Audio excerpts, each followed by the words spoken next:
Guys, dito tayo ngayon sa bahay. Ay!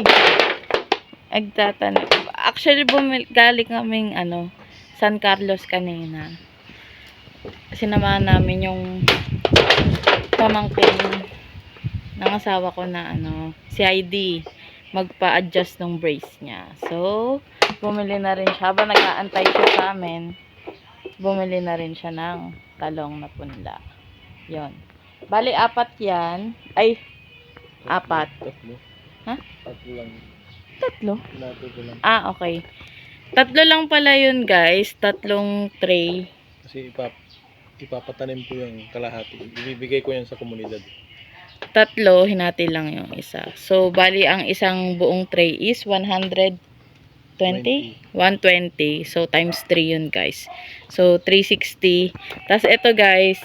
Ito yung reusable kasi itong niya, lagayan, yung seedling tray. So, inipon na lang ng asawa ko. Nasaan yung iba? Yun pa yung iba nandun. So, ito, nilagyan niya ng lupa. Actually, bumili siya ng lupa extra, pang punlaan. Ito, guys, tataniman to ng kamatis. Kamatis, itong tray na to. And then, this one, talong. Same variety ng talong. Anong talong to? Bilog? Ito, guys, bilog naman to. Kasi yung mga tinatanim natin dun sa unang vlog is yung mga pahabayan. Ito, guys, bilog. So, yan. Try naman namin na kasi may maraming seed na naipon eh. So, try natin tayo naman yung magpunla. Ay, gumawa, magpatubo.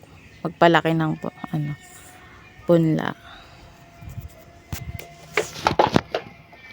Ito, guys, binili na lang yung lupa kasi para yung kompleto na to, guys. May ipa loam soil, cow manure, meron na rin yan. Magkano bili mo dito? Ito, guys, sa San Carlos, 150 pesos na to. 25 kilos. 25 kilos na to, guys. So, parang ang equivalent nito siguro, mga nasa 22 pesos per kilo yung katumbas niya. Medyo matrabaho yan, guys. Pero, pag nabuhay, iba yung saya naman. Isa-isa, guys. Mabusisi. Tsaka syempre, hindi naman porket tinanim mo to, araw-araw mo yan didiligan, tingnan kung na yung progress, ganun. Kaya medyo actually mura na nga yung yung pangpunla, pero pag madami kasi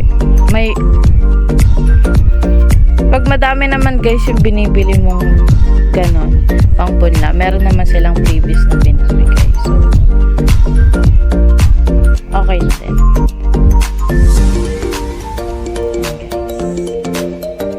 Baka nagtataka kayo, guys, bakit yung seed is may kulay. May na po yan, gamot.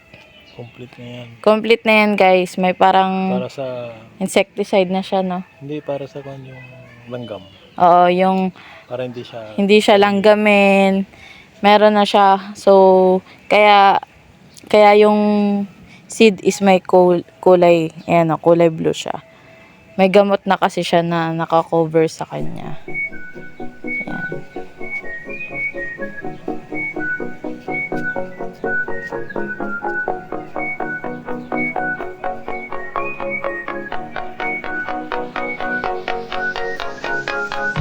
Okay, guys, after yan nalagay, papaibabawan konti ng lupa.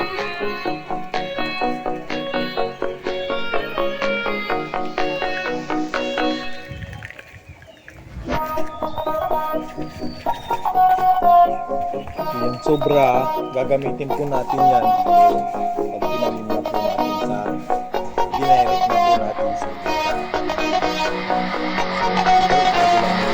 Reserve lang natin yan guys kasi magandang mixture niya. magagamit yan.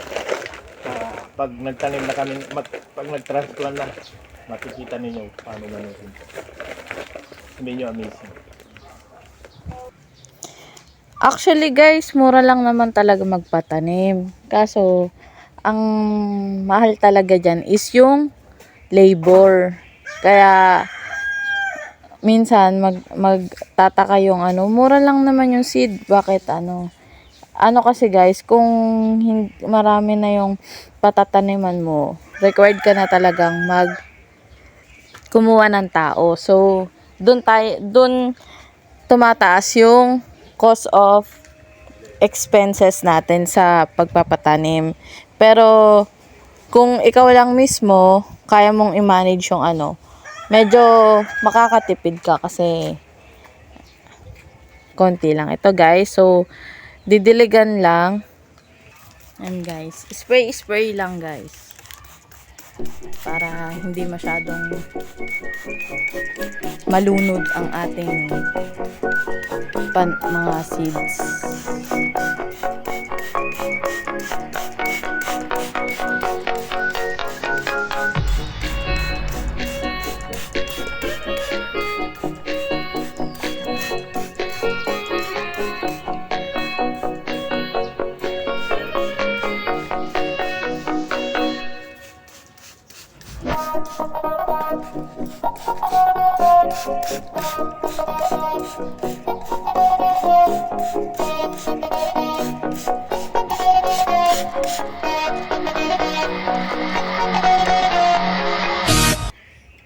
Normal water lang yan guys Walang halong yan. Pandaral.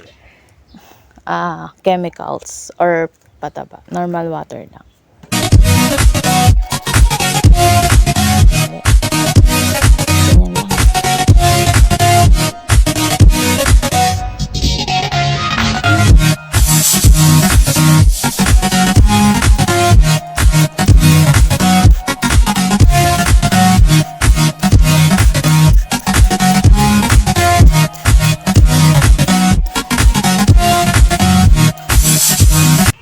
Guys, naalala niyo yung kamote na tinanim ko.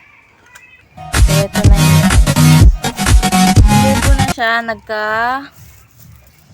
siya guys. Ay! Yan. Oh. May dahon na siya guys. So, successful ang ating So, that's all for today guys. Mamaya punta kami dun sa kabila sa Malacca. Yung pinuntahan natin kahapon para magbungka. Itatanim na itong mga Okay, see you guys sa next vlog. Bye!